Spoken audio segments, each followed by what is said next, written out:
A road test for Purdue is coming up this Sunday. Purdue plays in what I would classify as a really big game for both teams. Purdue kind of has to respond after a really emotional, kind of tough loss to Michigan State at home by 2 on Thursday night. Ohio State coming off of you know, fighting for their tournament lives right now. Jake Diebler potentially even fighting for his job. They're coming off a 17-point loss on the road to Iowa on Wednesday night. This is a big game for Ohio State. Quite frankly, it's probably bigger for Ohio State, a bigger desperation spot for Ohio State than Purdue, and it's in the Schottenstein Center. This is an Ohio State team that's like second or third team out right now on bracket matrix. They're on the outside looking in on the tournament, and they need a couple wins. And a quality win over a team like Purdue would do wonders for their resume, and I think would probably put them on the right side of the bubble even if they would manage to get that done. So this is a desperation spot for Ohio State, and it'll be a tall task for I think Purdue to come in and beat a talented but semi-dysfunctional Ohio State team at times uh, in a desperation spot. Yeah, for Purdue fans who aren't familiar with this Ohio State team, I would compare them to Wisconsin in terms of teams Purdue has played so far. I think they're like Wisconsin light a little bit. Um, they're an average shooting team from 3 point range, but extremely effective inside the arc, especially inside the paint. They have a couple of guards and wings who are great with the ball in their hands and can get downhill. They have a floor stretching big in Christoph Tilly who can knock down shots from three and is pretty good around the rim as well. So this Ohio State offense, top 30 offense, pretty dangerous unit. Bruce Thornton, who Purdue fans will recognize from recent Twitter debates if you're into that sort of thing. Genuinely, though, one of the best point guards in the conference, whether you rank him third or fourth or fifth. And I think he's going to be a challenge for Purdue to guard, especially since it's not just him. Purdue can stick CJ Cox on Thornton and feel pretty good about that. But Devin Royal and John Mobley are great off the dribble guards / wings in their own right who cause some problems for Purdue's other guards.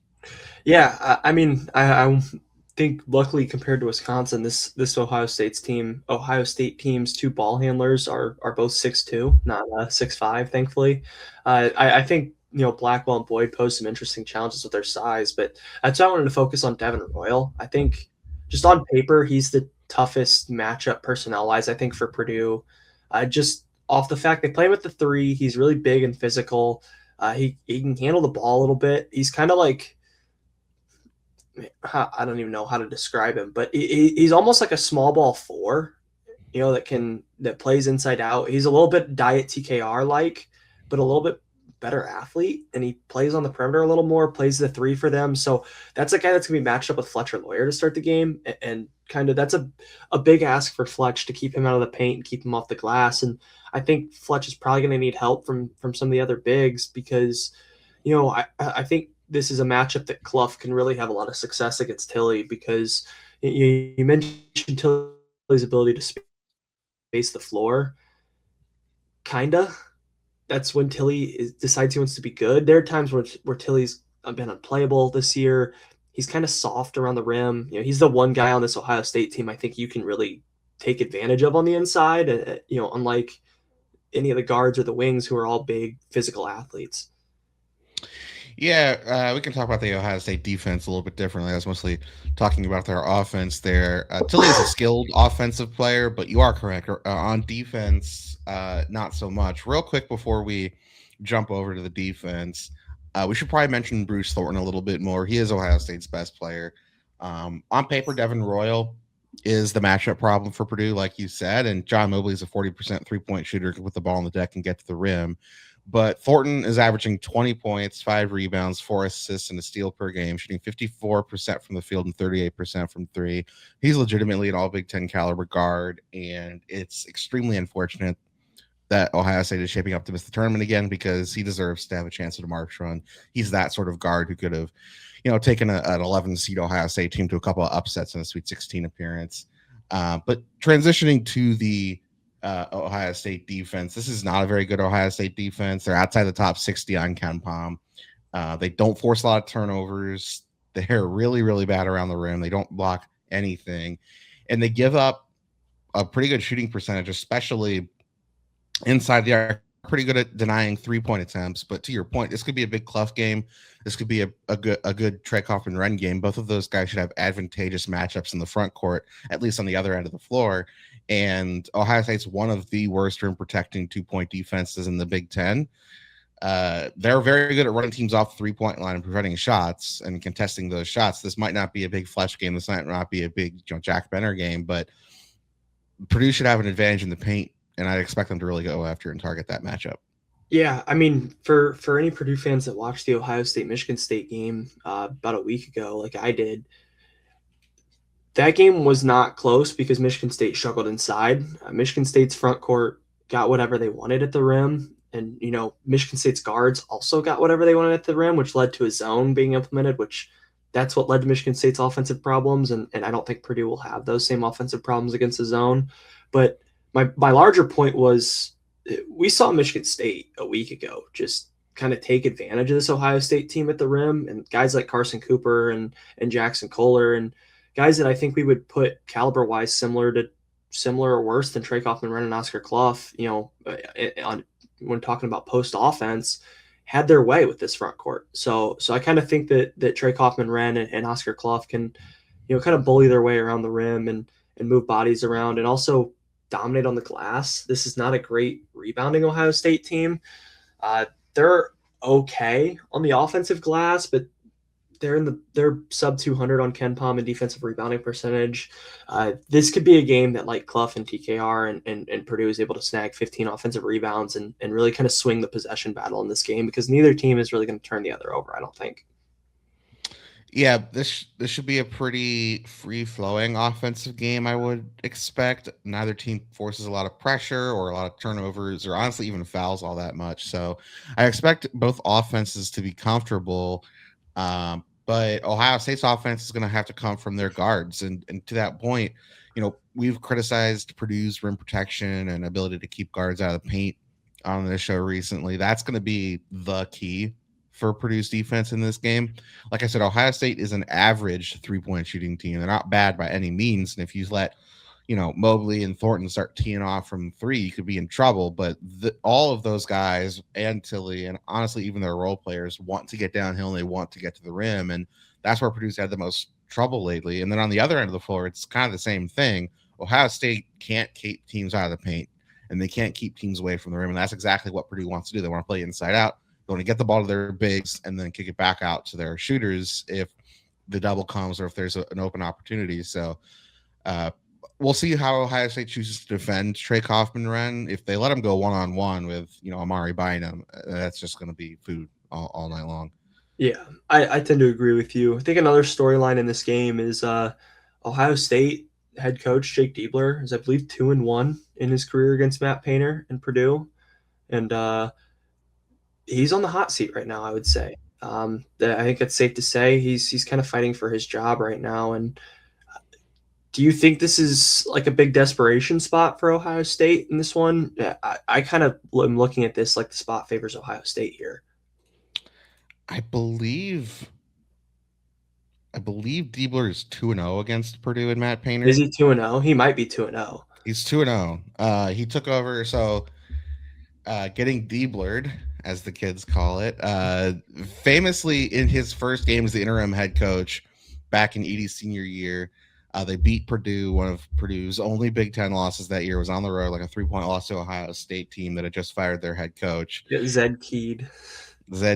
And then last year, Ohio State came into Mackey Arena and won in a year where very few teams did that. And this is now Purdue's third chance against a Jake Diebler coached Ohio State team. This is an Ohio State team that's about the same caliber it's been the past 2 years, a talented but underachieving team that's hovering around the bubble late in the year. And, Purdue's somewhere between the caliber of team they were 2 years ago and last year. But this one's also on the road. So I would expect Purdue to come out pretty fired up in this game. I know Michigan State was a team that Trey Kaufman, Ren, and Braden Smith and others on this team had circled, in the preseason and the offseason, really since they got punked last year in the Breslin Center. And, that game didn't go the way they wanted it to, but it was a close game down to the wire, and they had multiple shots to win it at the end. I think how Purdue comes out in response is going to be really important because there's 3 games left in the regular season. We didn't really talk a whole lot about the season scope that Purdue is facing after the Michigan State loss in that recap, but um, you know, Purdue's like the top 3 seed right now on bracket matrix. There's a chance they could very easily work their way back up to the 2 line if they manage to win out in the regular season. And um, as much as Purdue fans and players are probably really frustrated that the 4 biggest games Purdue played this year were all at home and Purdue lost all 4 of them. In the grand scheme of things, this team is still extremely well positioned to make a run in March. And if they let themselves sort of get down in the dumps and in their own heads about it, that could spiral. And in the past, Purdue's been good about avoiding that and not letting losses compound into more losses outside of the Indiana loss in Assembly Hall. It's really the only time that happened. This is another test. This is a Ohio State team that's had Purdue's number the last couple of years. They're in a big spot themselves. I mean, a win over Purdue, even though it's at home, would launch them back into the tournament picture. And I mean, down the stretch here, after Purdue, they play Penn State and Indiana. Those are 2 extremely winnable games. And that Indiana game at the end of the season might be for a tournament bid. So you mentioned Ohio State, big spot for them. Big spot for Purdue, too, to stay afloat on the 3 line at the worst and try and get back to the 2 line for March seeding purposes. Yeah, and I feel like that kind of ties us into predictions, so we'll head into that. Ken Pom has this game as a 79-74 Purdue win, 5 points, slim margins on the road. How do you see this game going, Ethan? Do you think Purdue covers the 5? I don't think they cover the 5. I do think they win. I'll take like a 4-point Purdue win. I think Purdue is a much better team than Ohio State, but Ohio State's offense is almost perfectly designed to really exploit the weaknesses of this Purdue defense.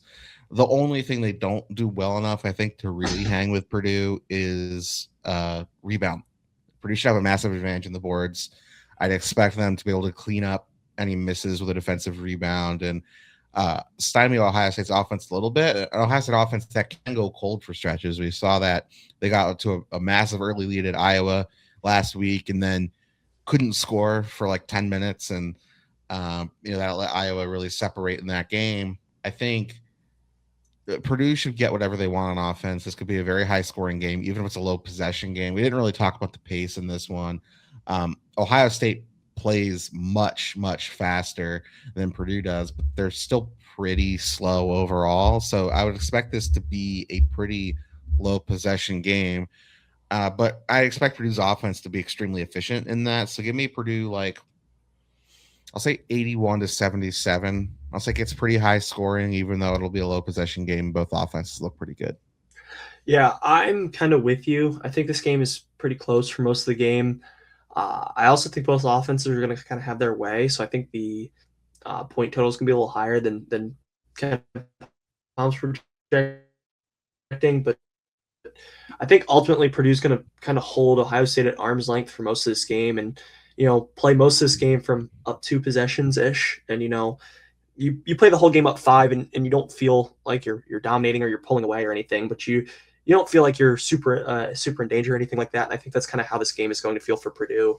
I think it's probably around that 5 line for most of the game and some late free throw action gets it up to like 8 or 9. I think Purdue wins this game 88-79. And Ohio State gets a big road win, kind of recenters themselves for a push for March.